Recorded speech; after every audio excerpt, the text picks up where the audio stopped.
आज मैं एक ऐसा क्वेश्चन डिस्कस करने वाला हूं जो अक्सर नीट के एग्जाम में पूछा करता है और स्टूडेंट अक्सर उसे गलत कर दिया करते हैं। और वो क्वेश्चन आपकी स्क्रीन पे है।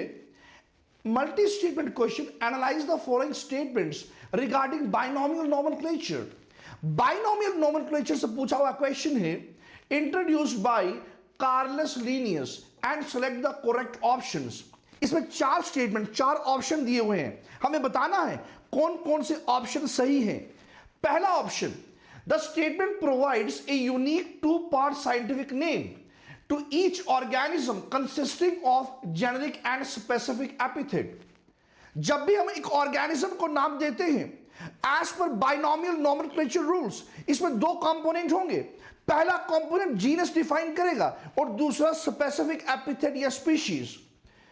Second statement, when handwritten, both the generic and specific epithet are underlined separately.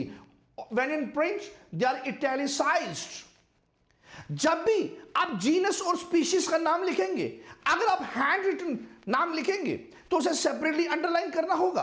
अगर आप उसे प्रिंट करते हैं तो उसे इटैलिसाइज्ड करना होगा। Third option, the generic name always begin with a small letter and the specific epithet always begins with a capital letter. यह स्टेटमेंट यहां पे उल्टी दी गई है, यह स्टेटमेंट यहां पे कन्वर्स है, यहां पे उल्टा कहा गया। जबकि जो जेनेरिक नेम है वो हमेशा कैपिटल लेटर से और स्पेसिफिक एपिथेट हमेशा स्मॉल लेटर से। यह स्टेटमेंट यहां गलत है। The name of author is written in abbreviated form after the specific epithet, but it is never italicized nor underlined. याद रखिएगा, हमेशा ऑथर का नाम स्पीशीज के बाद आएगा, ना ही उसे इटैलिसाइज ना ही उसे अंडरलाइन किया जाएगा। पहली, दूसरी और चौथी स्टेटमेंट सही है और तीसरी स्टेटमेंट गलत है।